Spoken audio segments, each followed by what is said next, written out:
Thank you. I want to thank Doug Parks for providing this opportunity for me to speak here before you, and I want to thank you for coming out because I have some very, very exciting information that I love to share with everybody, and this information really relates to what controls biology. And as Doug mentioned, I was a cellular biologist at the University of Wisconsin cloning human muscle cells. I was taking cells out of people, putting them into the tissue culture dish, and studying individual cells in an effort to understand what was controlling their fate, what was making them dystrophic or pathological, what was making them normal, and in the control process. In this research, I started to come to an understanding that greatly differed from my whole scientific foundation, that we were controlled by genes.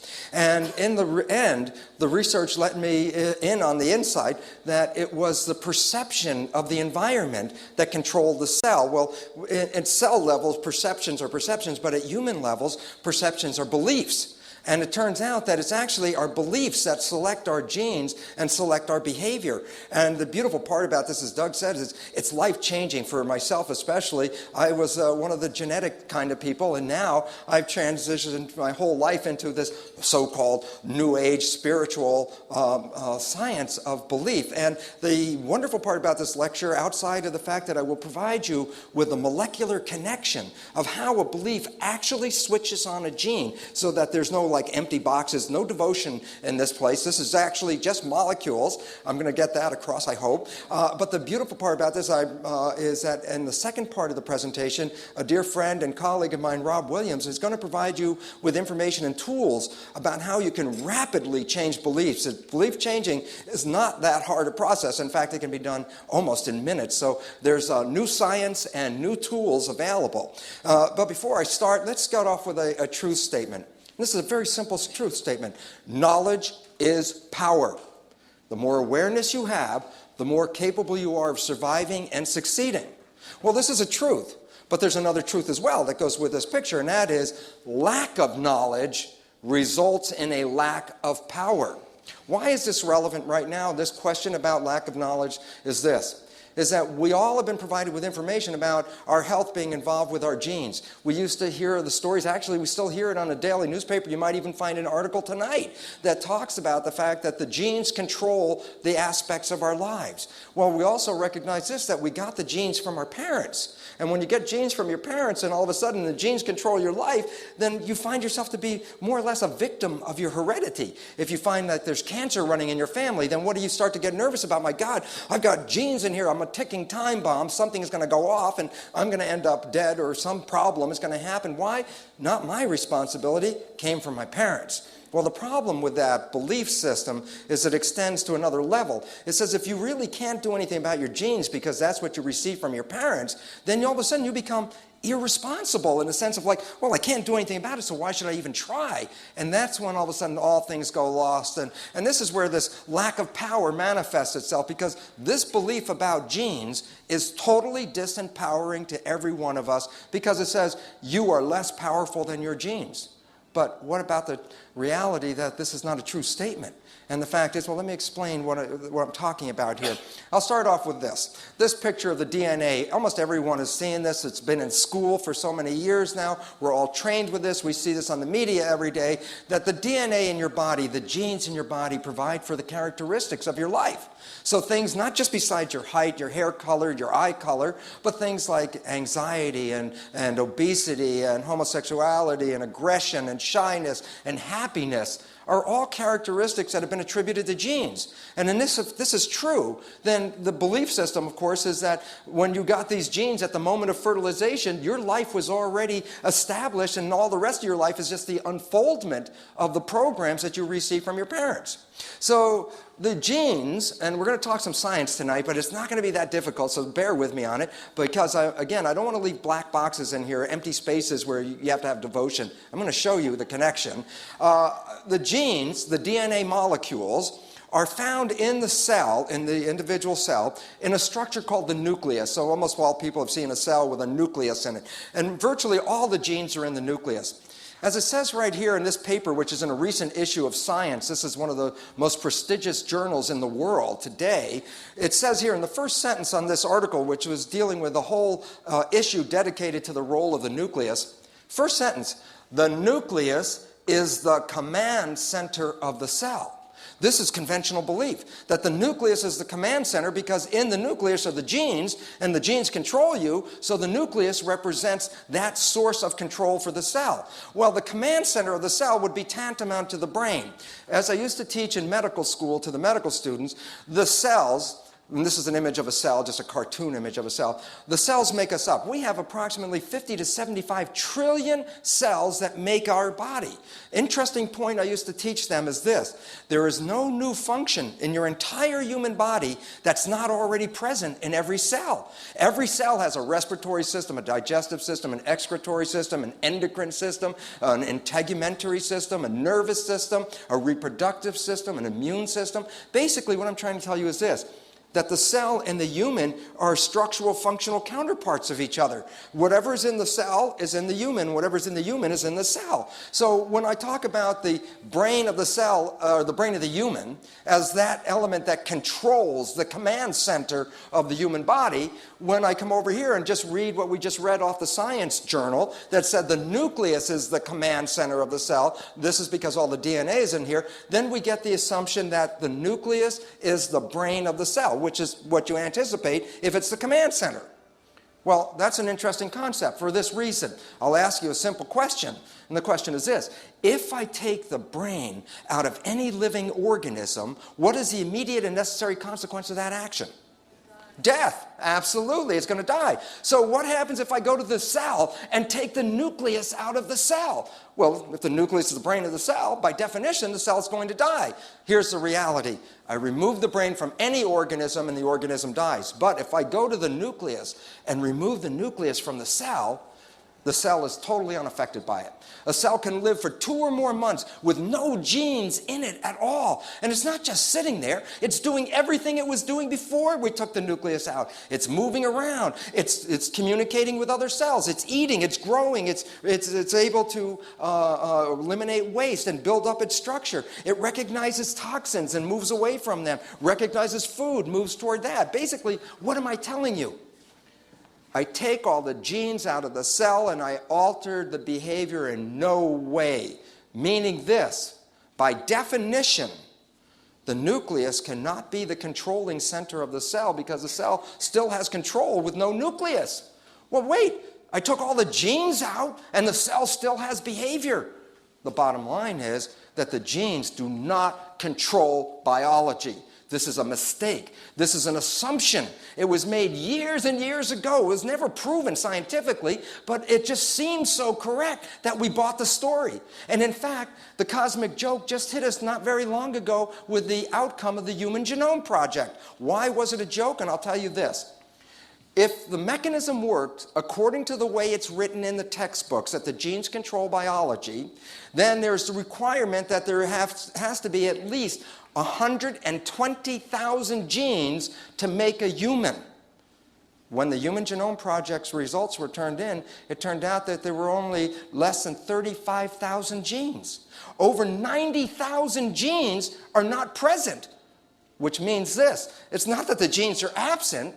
Our belief system was wrong. The genes do not control biology like we thought. So the Human Genome Project really pulls the rug out because they thought they were going to get the blueprint of how to make a human with all of these genes. And it turns out there are not that many genes. 2/3 of the genes are missing. Meaning we have to now understand a new way of looking at biology. Interestingly enough, though, the new understanding actually started to come out in the last 10 years. So everything I'm going to talk to you about tonight is science within the last 10 years. And the interesting part about it is this.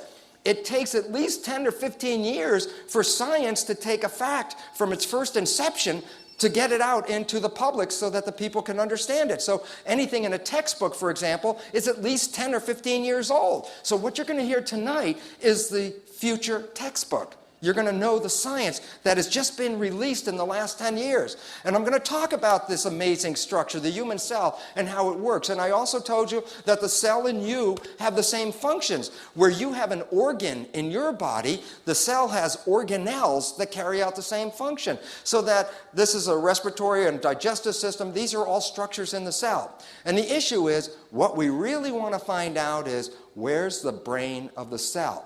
Because up to just a few minutes ago, the conventional belief is the brain of the cell are the genes. But if I take all the genes out and the brain is still functioning, we have to look for an alternative understanding of how the cell works. So I'm going to start off and give you some very basic insight into the mechanism of how cells work, okay? And cells are very interesting. They're like machines. This is an example of a transmission out of my car, and what you can see, it's called an exploded diagram, because you can see all these intricate little parts that all come together and assemble together to make a functional car transmission. Well, the point about it is this. The cell is analogous to this for the following reason. The cell is actually a machine made out of parts, but the parts are proteins, not metal parts and gears like this. The cells are made out of protein parts. There's approximately 70,000 protein parts. So when you open up a cell and you start to take it out, you can start to find that the building blocks are proteins. This becomes very important because what I want you to understand is when you look in the mirror and see yourself, when you say, you know, brown hair, blue eyes, such a height, all of that is due to the protein. The protein provides you with your structure. And so the assembly of these parts. And the interesting thing about these machine parts is this. I can do a lot of the functions in a test tube. I can do digestion in a test tube. All I have to do is take the right enzymes, the proteins for digestion, put it in a test tube, it'll do digestion. I can do muscle contraction. I can take the actin and myosin, which are the contractile proteins, put them in a test tube and make them contract in front of your eyes. I can do respiration in a test tube. What I'm saying again, the cell is a machine. It's made out of parts. The parts interact with each other to create the complex thing we call life. Well, let's talk about the parts. As I said, there were 70 to 90,000 different protein parts that make up the human. Now, here's the interesting understanding about these parts. Of all the proteins, all of them are linear strings, just like this beaded string. Every protein is a beaded string. The beads or the subunits, the little beads, are called amino acids. So when you go to the health food store and you're talking about buying amino acids, what are you buying? You're buying the little building blocks to make the protein. So what makes the difference between 70 to 90,000 different proteins? And the answer is this. First, they're all strings, as I said, so that's already a commonality. What's the difference? Two things. The length of the chain, how many amino acids are in the string, is variable from one protein to the next.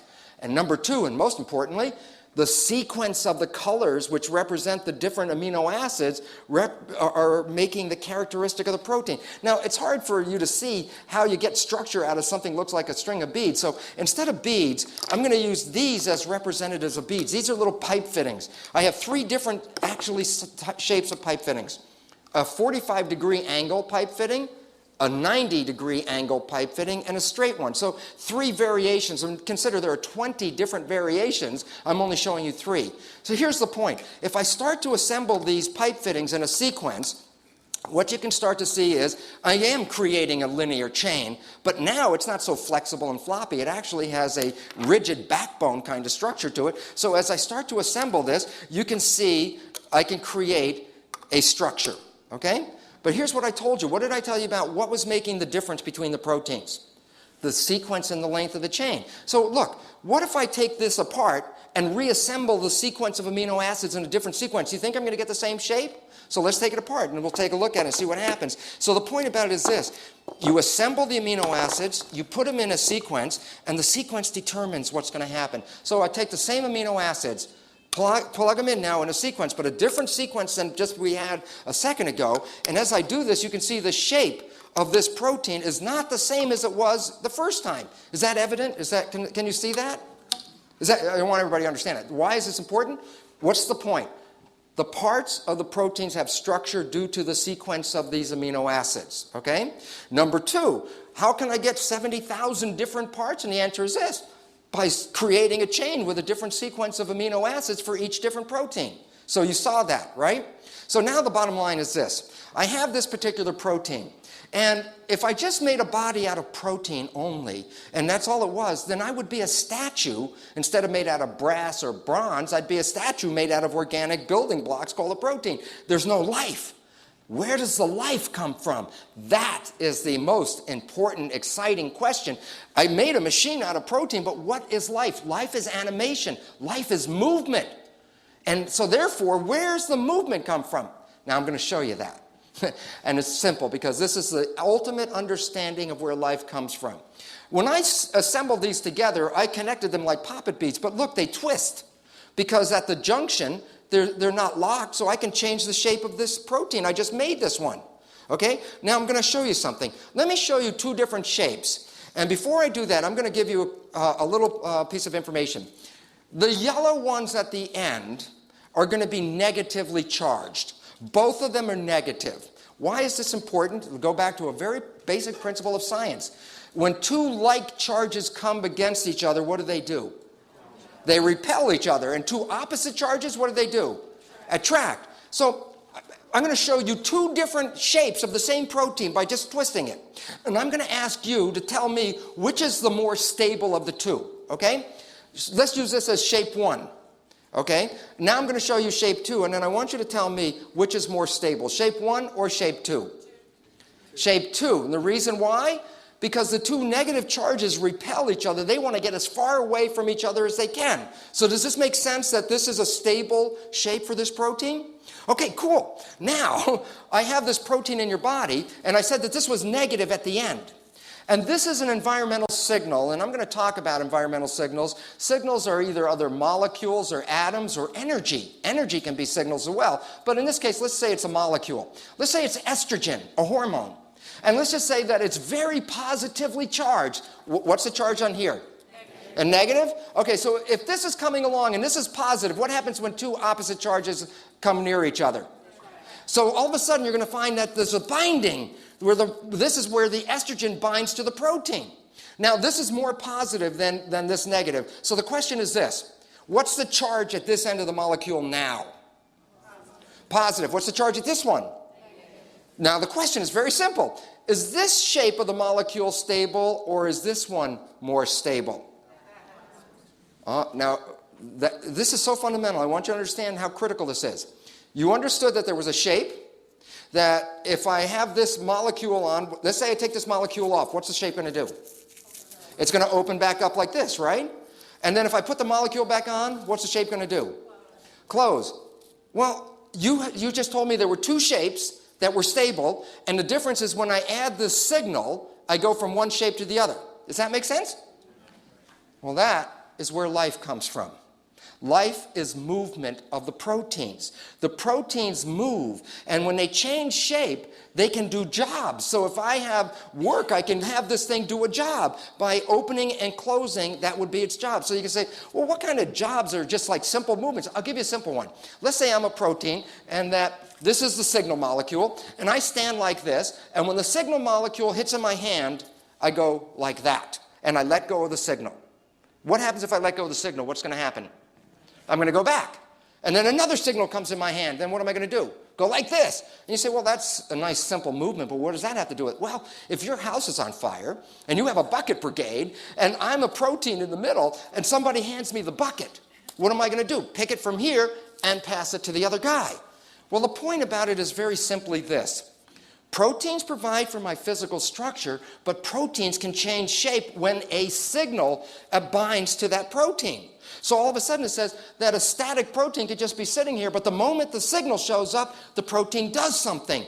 Well, that something is hooked or actually used to do a job in the cell. So what is digestion? Here's an enzyme.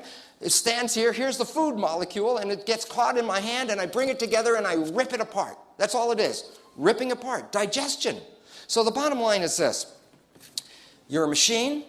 The structure of the machine is due to the protein parts. The proteins are all these linear chains made out of amino acids, that the final structure is due to the sequence of the amino acids and the charge. That's this critical part. When I balance the charge, the protein is stable. If I change the charge, the protein changes its shape. It's simple, but it's very basic science, okay? And here's the point about it is this, is that and this is interesting because this is right out of the Science journal, and this backbone here, this protein in green, is the same one that's in yellow. And in this case, this is a protein that causes muscle contraction in your body. And it depends on this signal. The signal is calcium. When calcium shows up, it plugs into the hole. It changes the charge, and it causes the protein to change its shape from this inactive form, conformation 1, shape 1.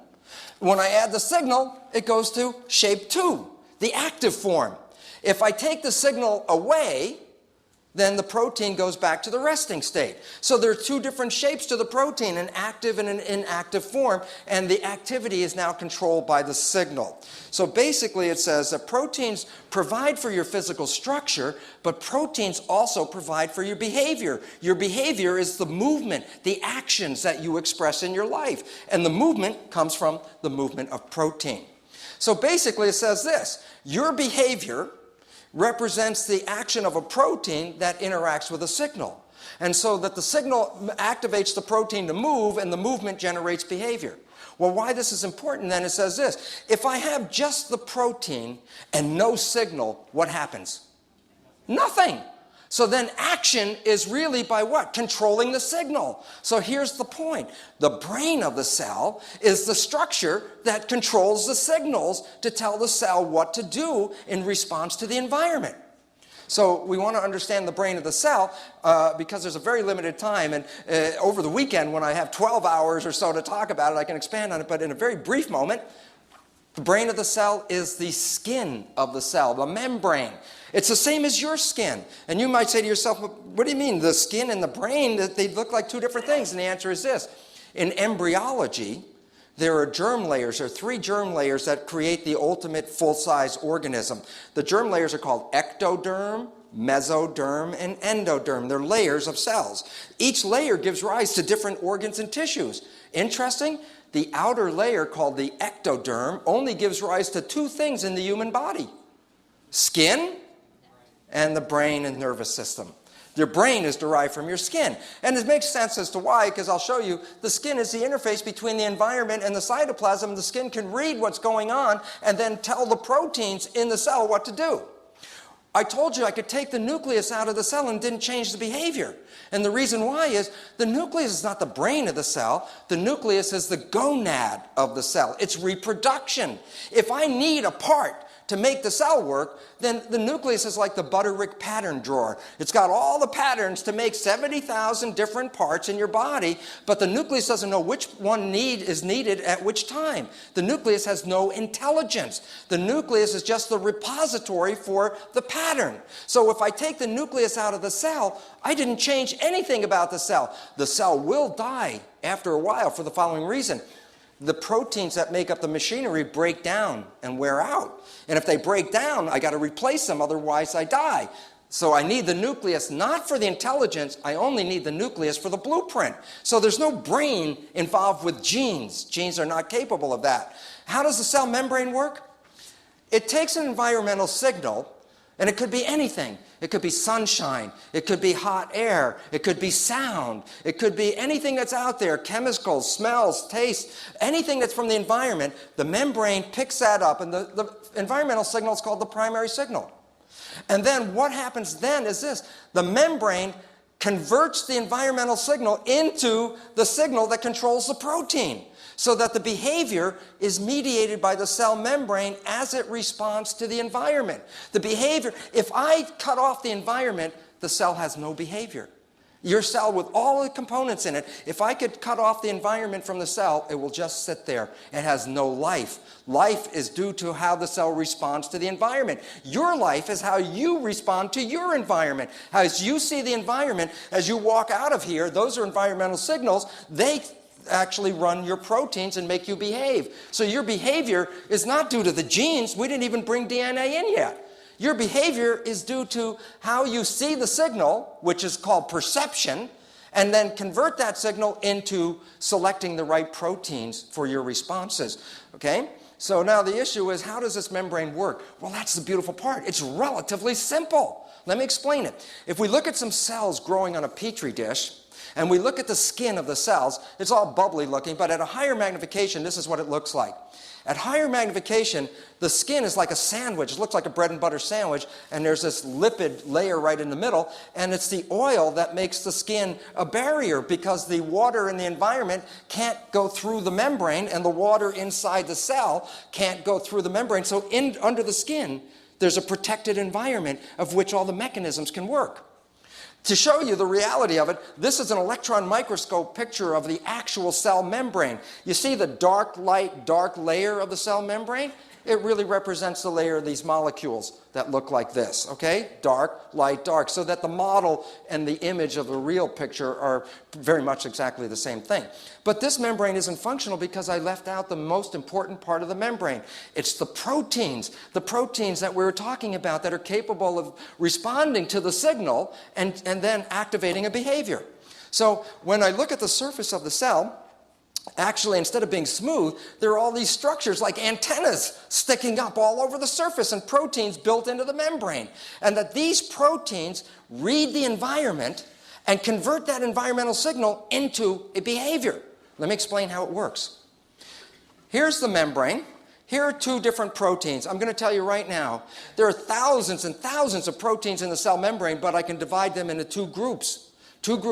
One group has antennas on it. And antennas are receivers, just like your television antenna on top of your house before cable. When you had an antenna on the top, what was its function? To pick up a signal. And then what happened to that signal? It was transmitted down the wire to the television, and the television converted the signal into something you could see. Well, here's the point. Many of the receptors in the cell have these antennas sticking up from the cell. So if I go back, these are the antennas sticking up from the surface of the cell right here. And what they're tuned to are not television stations, they're tuned to environmental information. It might be glucose, for example. Is there sugar out there? Or histamine. Is there histamine out there which tells me to get ready for an emergency response? Or is there something like insulin which tells me to change my metabolic pathway? For every different thing the cell can see, it has a different antenna. So that means the cells are covered over the surface with antennas for everything the cell can deal with. So the signals come in and picked up by the antenna, but then they're converted into the behavior by the second class of proteins. There are three different kinds. Channels, which are just like olives with a hole in the middle of it where information can go in. Enzymes, which are proteins that cause metabolism to occur, or cytoskeletal proteins, proteins that change the shape of the cell. So if a signal comes in, let's say a toxic signal comes in, and this is a receiver for that, and it couples to the skeleton, it says, it's toxic signal, turn around and start running the other way, then this is the input and this is the output. So the proteins work in combination. Receptors receive signals. Do you have receptors? Yeah. What are the obvious ones? Eyes, ears, nose, taste, touch. Where are all your receptors located? In the skin. So you and the cell are parallels, but it doesn't look like an eye and it doesn't look like a nose, but its function is exactly the same. It's the equivalent of an eye. If this was tuned to light, a photon of light would hit this antenna and that cell would respond like an eye and say, I see the light. And once it sees the light, it has to convert that information, and it uses it by connecting to this, and I'm going to show you how that happens. So the input, the antenna, connects to the output, which makes the behavior. Let me explain how it works. So we'll use this model right here of a receptor. Let's see. This receptor is going to, I'm going to show it to you in dynamic motion. Here's my membrane, bread and butter sandwich. Here's my antenna, and this is the antenna scouring the environment for a signal. Look at the shape because the protein goes into the cell. Look at the shape. What happens when a protein binds to a signal? Changes shape. Well, watch what happens. See, when the signal came in, and watch what happens when the signal goes away. Should I do that one more time so you can see that? Okay, basically it says this, is that the proteins are in the cell, that these receptors are migrating through the surface of the cell. Okay, here it is. Are you going to come start moving soon? Okay, here's the protein. It's scanning the environment, looking for signals. And let's say it's an insulin receptor.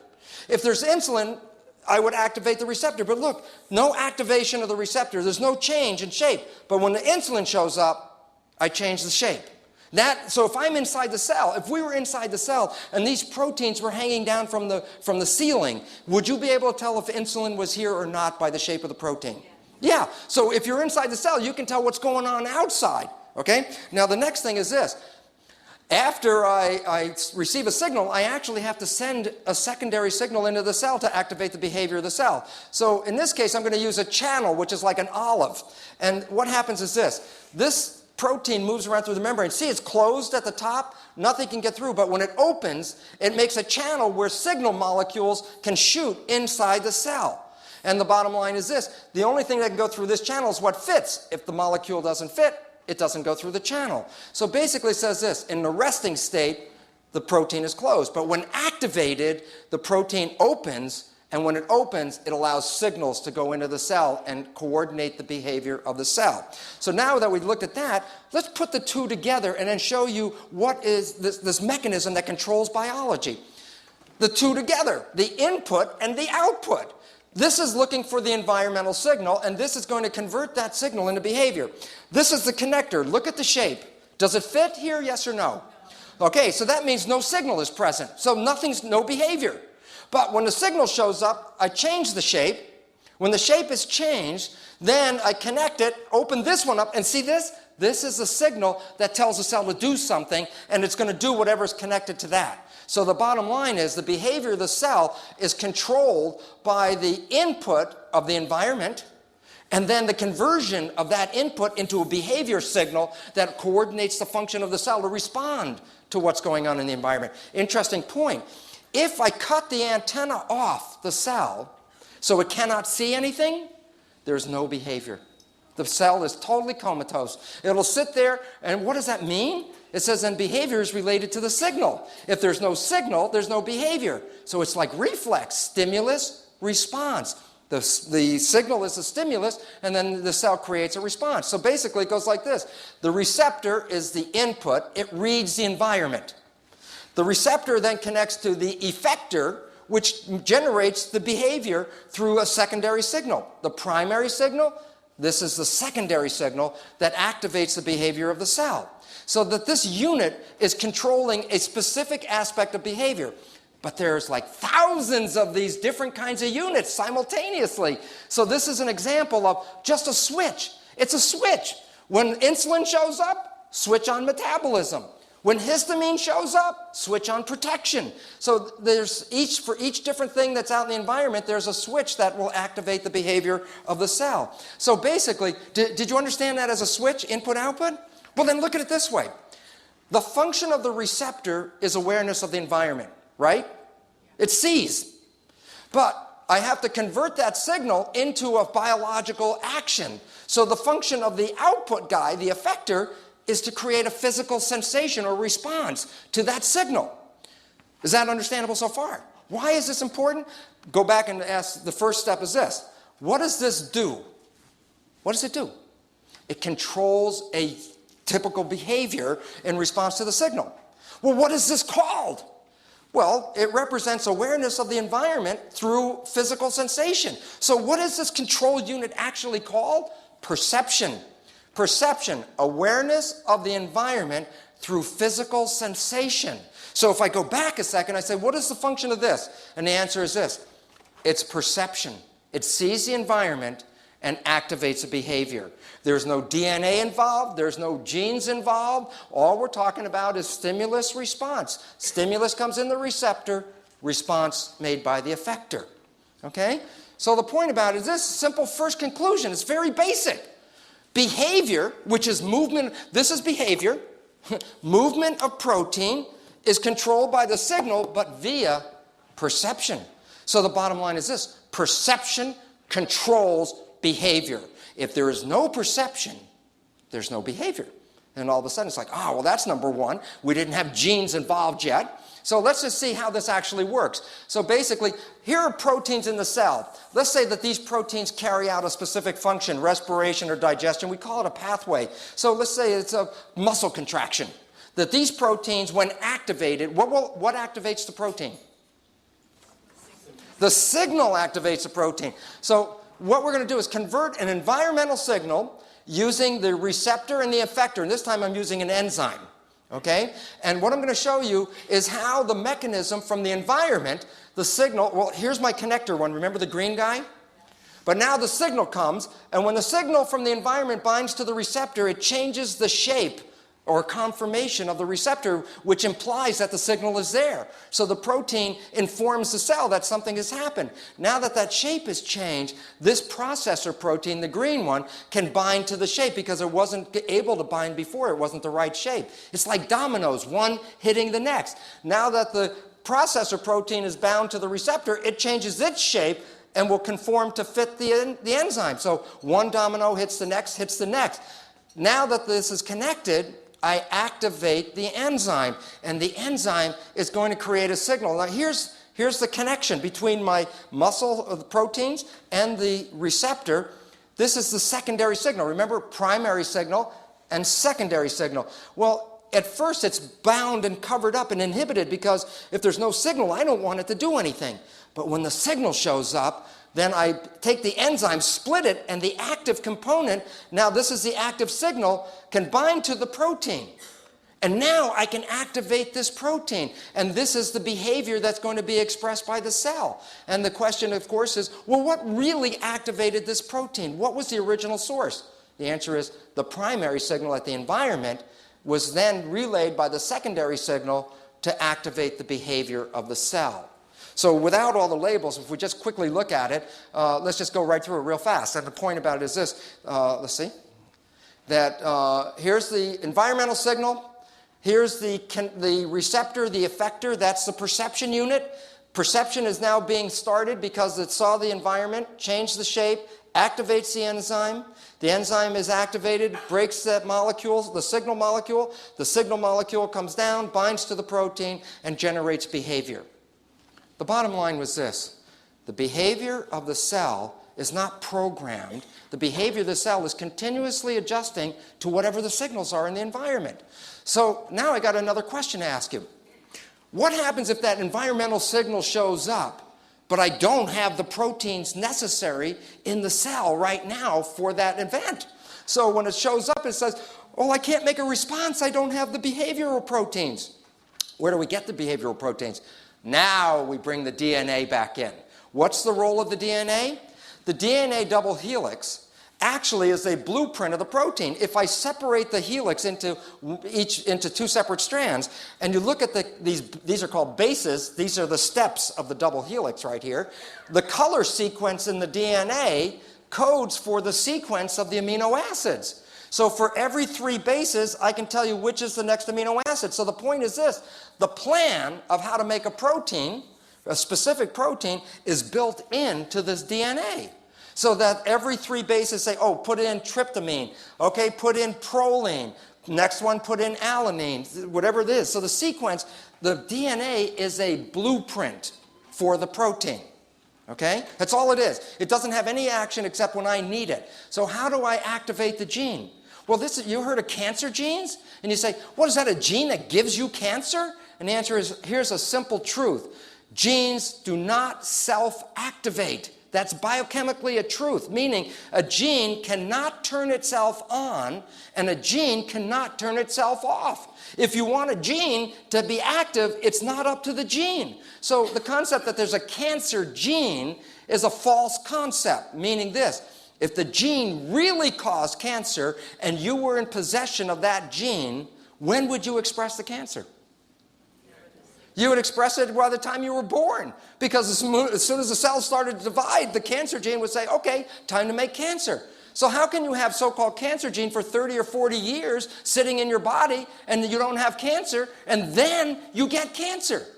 Should I go back and say the gene caused that? And the answer is no. In this paper by Niehaut, Metaphors in the Roles of Genes in Development, he played it out in this a simple statement of truth that I'm going to show you because I want to use his paper because the statement is so perfect. But the fact is this, what did he say? He said this, for 50 years, we have believed that genes are in control. We've been repeating it and saying it over and over again for 50 years so that it's part of every textbook. And the bottom line was, that was never a scientific reality. It was never scientifically established that genes control anything. It's not true. What is the truth? Well, the answer is this. The first thing, conventional belief, genes control biology, is totally false. Why? Genes can't turn themselves on. Genes can't turn themselves off. How are they going to control anything? They can't control themselves. So bottom line is the genes aren't in charge. So the question is, if I need a gene to be activated, and why would a gene be activated? To make the proteins for the cell that needs to do the behavior. So the truth statement is this. When a gene product is needed, a signal from its environment, not an emergent property of the gene itself, activates expression of the gene. Well, that's somewhat of a complicated sentence, so let's simplify it. Just read line 2 and line 4. And if we read that, it says, a signal from its environment activates expression of the gene. What does that mean? The genes in your body are selected not because they're self-selecting. The genes are always selected in response to the environment that you're in. So if you had that cancer gene and for 35 years, let's say, you stood around saying, hey, I don't have cancer, and all of a sudden cancer happened, are we going to go to the gene and blame the gene, or what would we actually look for as responsible if you understand the true statement? The signal from the environment. What change in your life promoted activation of the gene that was sitting dormant for 35 years? We've been focusing on the gene all the time. The point is, we have to start focusing on the signals. The signals do this. Well, let me explain how this happens. When we look at a cell nucleus, this is where the chromosomes and the DNA is. I can stain the chromosomes, and you break open the nucleus, you can see all these different chromosomes. You have 23 pairs of chromosomes to make a human. They're called pairs of chromosomes because you get 23 chromosomes from your mother, 23 chromosomes from your father, and they're matched pairs. So, in fact, even I can see that one of these is from the mother and one of these is from the father because you can color code them. Well, it's a nice, interesting experiment, but the question is this: what am I staining? I'm not staining DNA. So what's in the nucleus? And the answer is this: 50% of the nucleus is DNA and 50% is protein.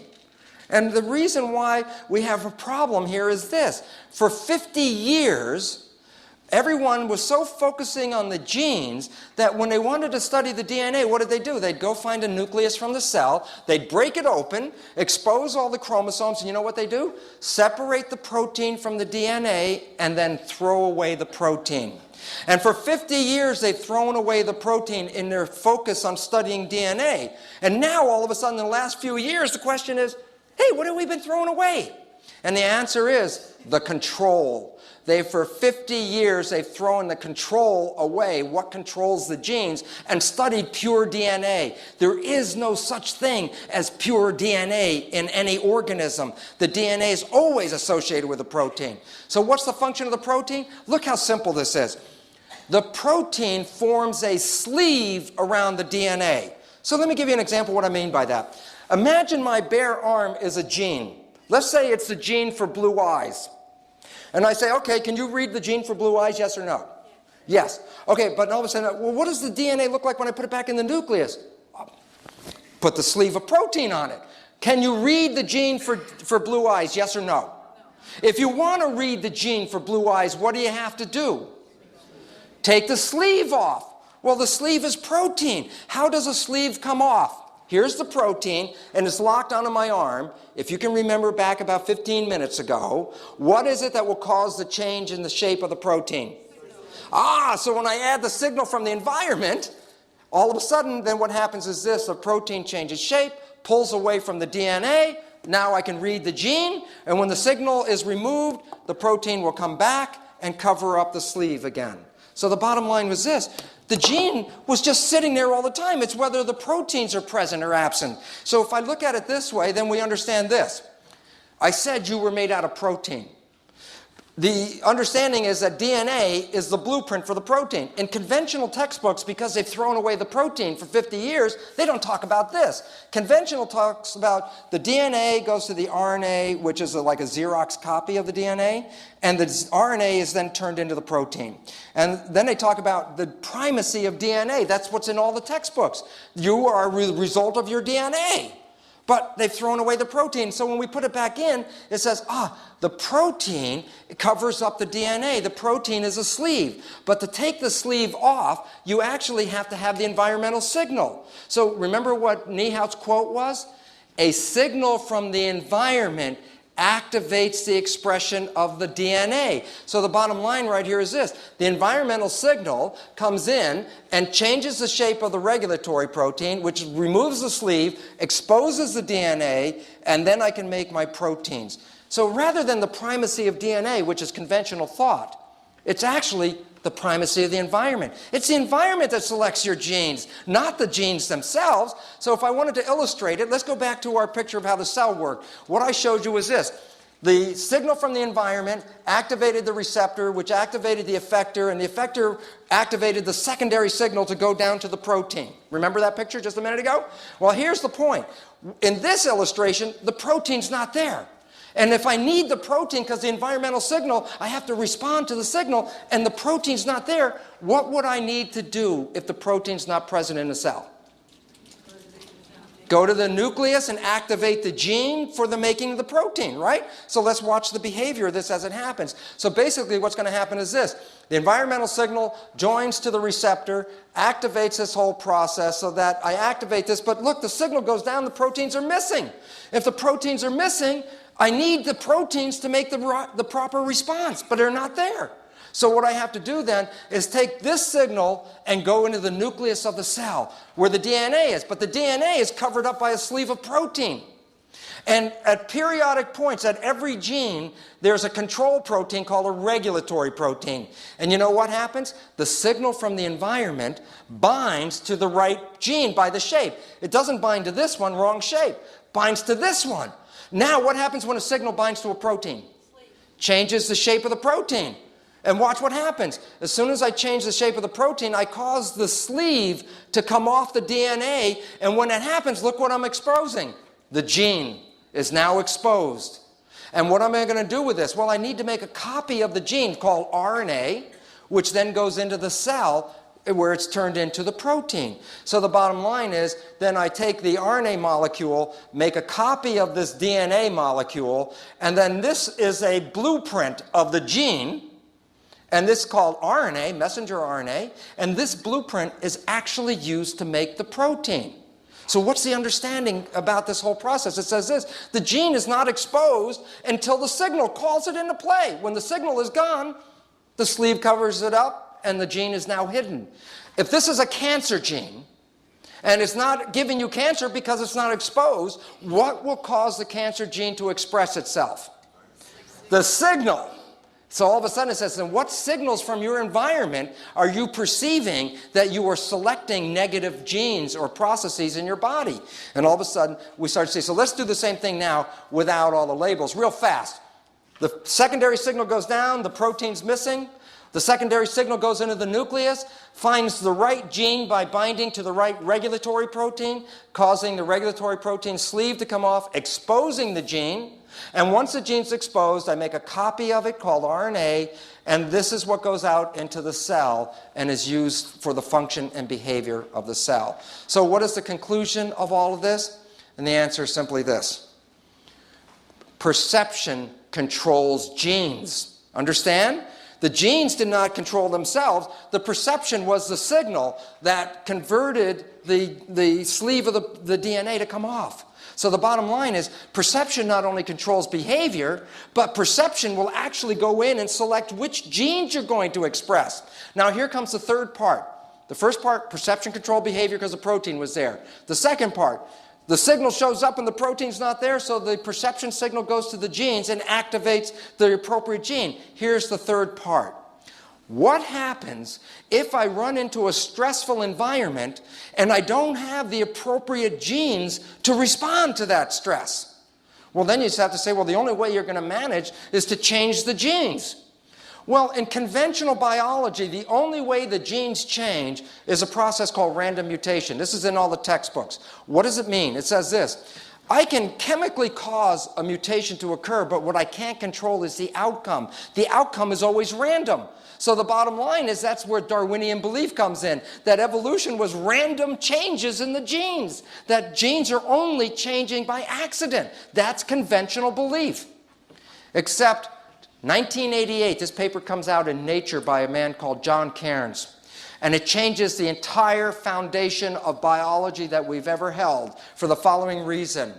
He tells us about a new kind of mutation called an adaptive mutation. The point about this mutation? That the genes are not changing randomly, but the environment is controlling the mutation. So that you're always adjusting your genes to fit what you see in the environment. And so that it's not random, it's environmentally directed mutations. Well, recently, this is a paper that just came out within the last year. The other one was 1988. This is a very interesting paper because what they showed was this.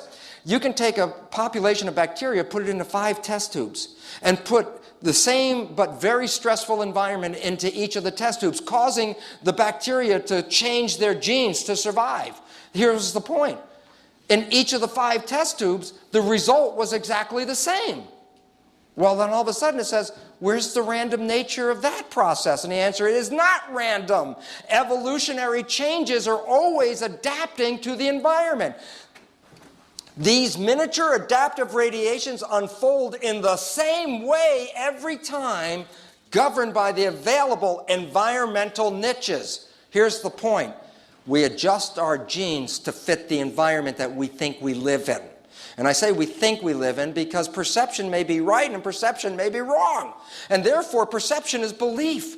And if this is true, do you understand what this means? It's belief that changes your genes. It's your perception that changes your genes. It's not an accident.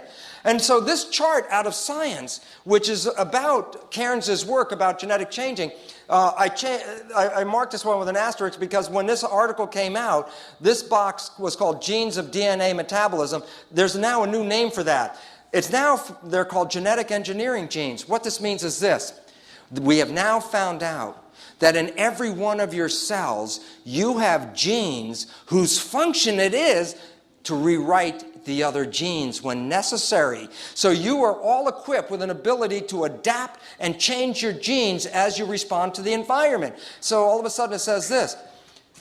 The environment, watch where the arrow goes, the environmental signals activate genetic engineering genes. They can change your own genes and change your genotype. But this one, organisms' perception of the environment separate from the environment. Why? Because perception and environment may be 2 different things. I might say, I live in a toxic, hostile environment. But that might be my belief. I might be in a very supportive environment. So it says, my perception may differ from the reality of the environment. But nonetheless, what does perception do? Follow the blue arrow. Activates genetic engineering genes. Your own beliefs are selecting your genes. And if you don't have the right genes to handle the stress that you're in, your belief will rewrite your genes in an effort to do so. So all of a sudden it says there's a lot of control over your life, but it's mediated by the perception of the environment. That's what's controlling the whole thing. So our third conclusion is not only does the perception activate behavior, not only does the perception activate the genes, but when necessary, perception rewrites genes. So what's the conclusion? Are you genetically controlled? Are you at the behest of your heredity? Are you a victim? Absolutely not. Why? Because by adjusting your perception, you can adjust your behavior. By adjusting your perception, you can select different genes in your function. By adjusting your perception, you can rewrite your genes. Now, I wouldn't want you to rewrite your genes because 95% of us got here with very appropriate genes to survive and have a great life. Here's the problem. Almost always when you rewrite your genes, you do a negative process because your genes were already working. And so lots of illnesses and things like cancer, 95% of cancer has no hereditary linkage. 95% of cancer is actively produced by an individual's perception rewriting their normal genes and making cancer genes. All of a sudden, unfortunately, remember when I told you when you were a victim of your heredity, you could be irresponsible because the genes just came that way. If you understand what I'm talking about, then all of a sudden you say, oh my goodness, then how I see things, how I believe things are going on become important. The answer is, well, if you think your behavior or the selection of your genes or the rewriting of your genes is important, then the answer is yes, because all of these are connected to belief, because perception in humans is related to belief. So you have the ability to change anything in your body. Unfortunately, if you got here healthy and you change it, that usually means you're making it less effective as a living organism. So the bottom line is this. The perception of the environment, your nervous system sees the environment and interprets it. So here's the real environment. Here are the cells. Interestingly enough, if I would take dystrophic patients and take muscle cells out of their body, in many cases when I took the cells out of the body and put it into a good environment, the cells grew beautifully and grew healthy and well. But when they were in the body, they didn't. Why? because somewhere between the environment and the cell, the perception got involved with it. So our beliefs are altering our biology at every moment, at every time, okay? So the question is, what kind of beliefs and genes am I affecting? Here's this beautiful but very important, simple understanding. The genes in your cell are the equivalent of programs in a disk in a computer, okay? And the bottom line about it is this: what kind of programs then are in your body? And the answer is simply this: there are two classes of programs. One class is for growth and reproduction, which is a form of growth, and the other is for protection. So that the bottom line is this: when you walk into the environment, you're either going to select growth programs or you're going to select protection programs. And I'm going to explain why it's either or. I'll give you a simple understanding. I put a cell in a petri dish. And in one petri dish, I put nutrients here in front of the cell. In another petri dish, I put toxins in front of the cell. And then I wait for a period of time. What's going to happen? The answer is this: cells always move toward signals, nutrients or whatever, positive signals, because positive signals encourage growth. On the other hand, when a cell was confronted with a toxin, toxins threaten survival. So what does a cell do? It doesn't move to the toxin. What does it do? It moves away. And therefore, cells always move away from negative signals. Why is that important? If I'm a cell and there's toxins, there's food here, I'm going to move this way. If I'm a cell and there's toxins, I'm going to move this way. Can a cell move forwards and backwards at the same time? And the answer is no. Why is that relevant? And the answer is simply this: when confronted with an environmental signal, the cells have to make a decision to be in growth or to be in protection. Why is that relevant? Because when the cell is in protection, it stops growing. And the more protection we think we need, the more we shut off our growth mechanisms, and therefore we start stymieing our own health. Let me give you an example. Cells move toward positive signals as a mode of growth. Cells move away from negative signals as a means of protection. There are some signals that the cell doesn't even care about because it doesn't bother its growth or its protection. So there's some signals the cell doesn't really care, so there's zero. So the bottom line is this: cells are either moving in growth or cells are moving in protection, but they can't do both at the same time. That's an individual cell, but I said you were made out of 50 to 75 trillion cells. So when I look at a human, I have a graded scale. You are either in some degree of growth or you're in some degree of protection based on the signals. Here's the interesting aspect. The most important growth promoting signal in the world today for a human is love. It exceeds nutrition. A child getting love will grow. A child not getting love will be stymied in its growth. For example, in Eastern European orphanages where kids are given a lot of nutrition but no attention, their growth parameters, their intelligence, their height, every aspect of their development is reduced by 30% or more, most of them becoming autistic. What is an autistic child? Think about it. An autistic child is not responding to the environment. Why not? Because somewhere in its development, it started to put up the walls of protection because it wasn't getting love, and at some point, it shuts itself down and is no longer responding to the environment that is the highest form of protection. But look what happens to the child. It will die from the process. And the issue is this: when you are in fear, you're shutting down your growth mechanisms. When you're in love, you're enhancing your growth mechanisms. And it's as simple as that. It's a dual strip, one way or the other way. And there's a mechanism for it. In your system, it's called the hypothalamic pituitary adrenal axis. The hypothalamus is the portion of the brain that gauges the signals. When the environmental signals come into the mind says, is that positive or is that a negative signal? It has to know. And the idea is this: if it's a negative signal, then what's going to happen is the stress is going to activate the pituitary gland. Remember the word pituitary gland in basic education? It was called the master gland. Why? Because the pituitary gland is going to control the shape of the body. So there's two shapes: growth or protection. In negative signals, what ultimately happens is this, in negative signals, what happens is this: that the stress activates the pituitary gland to get into fight or flight. Remember fight or flight? Here's the issue. I have two parts of my body. I can subdivide for you right now. This area has all the organs in it. This is the viscera. What do you think the function of the viscera is?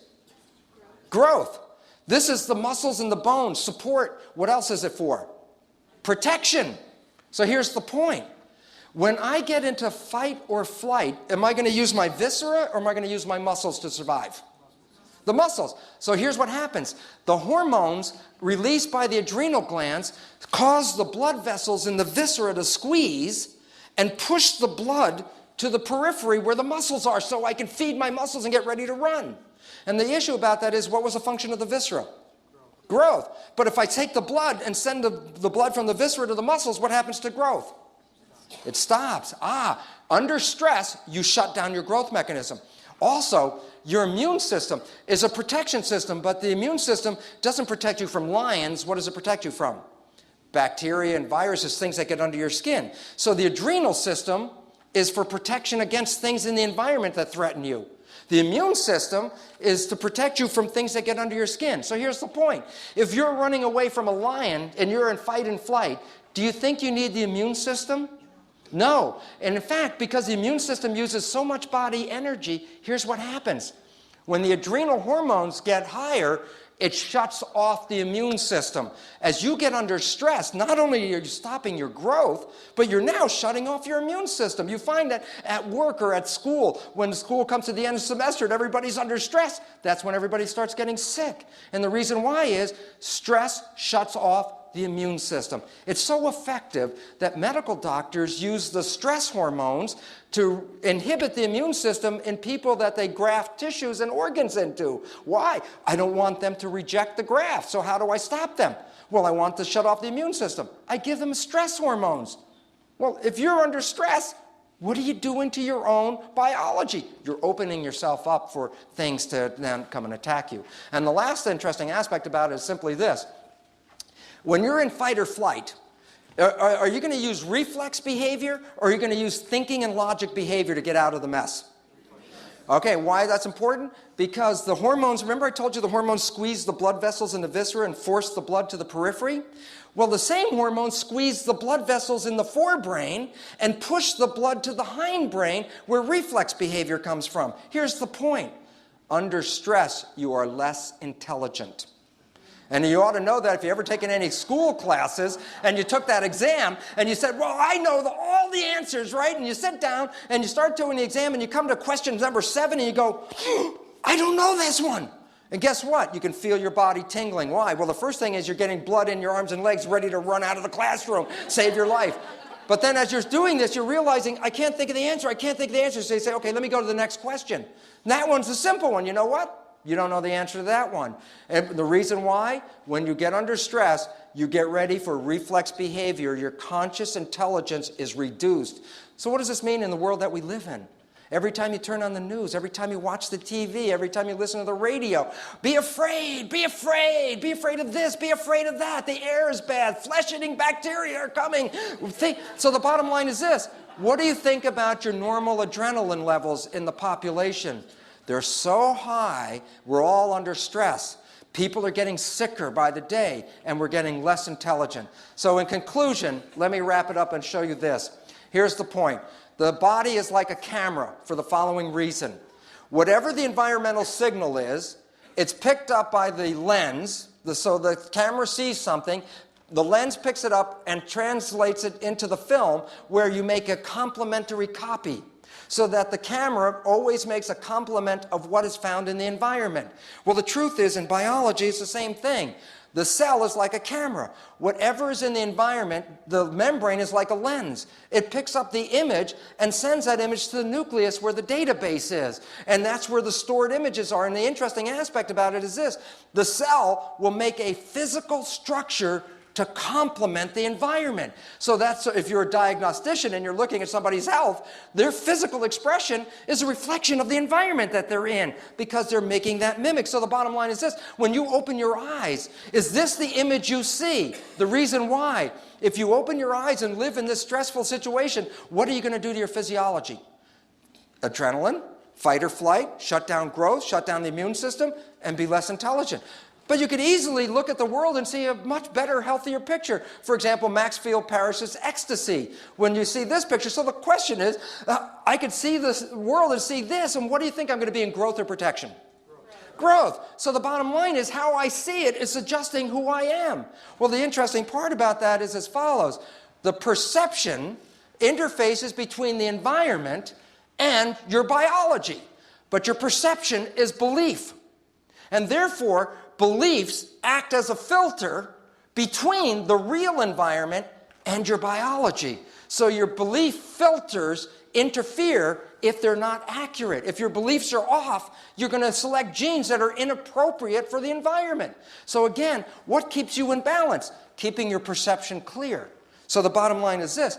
We actually end up with a filter between the environment and the camera, which is learned. We learned these filters. Before we were born, we were already learning. On the weekend course, I talk about conscious parenting. Many of your beliefs were already installed in you before you were born through the interaction of your mother and her perception of the environment, because she was helping.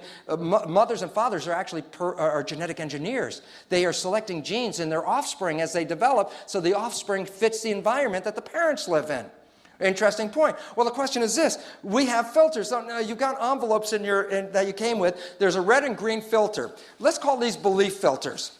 And what I would like you to do is put one or the other filters in front of your eyes. Pick a red one or a green one, whatever one they got, and hold it up in front of your eyes and look at the screen. I'm going to ask you a question, and don't open them up. If they're double, keep them folded, okay? Here you go. Now, I'm going to ask you a question. When you look at the picture, tell me if this is a picture of love or fear. When you see it, does it look like love or fear with your glasses on? Put the glasses on. Are you living in love or are you living in fear? Okay, now take the glasses off and find the other glasses.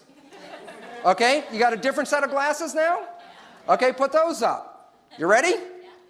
Are you living in love or are you living in fear? Okay, are you living in love or are you living in fear? Well, here's the simple point. This is the beautiful point. Life has everything in it. Life has everything, but you will only see what you have perception filters to see. And you were taught perception filters. You were taught by your parents. You were taught in school. You were taught how to see life. And here's the beautiful part. We can remove these filters that have interfered with our lives, and it does not take long. And the beautiful part is, after the break, when Rob Williams comes up here, he's going to show you and give you tools of how you can rapidly change your filter and in the process select healthier, more growth-satisfying genes than the ones that we tend to be selecting because of our concern about the environment. So the bottom line is this. You are all powerful. And the fact is, knowledge is power. With this knowledge, you have power over the unfoldment of your own life. You have power over which genes are going to be activated, which behaviors you're going to express. You are all powerful. You are not victims of genes. And the beautiful part about it is, all you have to understand is, what beliefs are you selecting genes with? And if they're not appropriate, you can change these beliefs. And this is the beautiful part about the second half of this program. Thank you very much for your attention on this. Thank you. Thank you very much.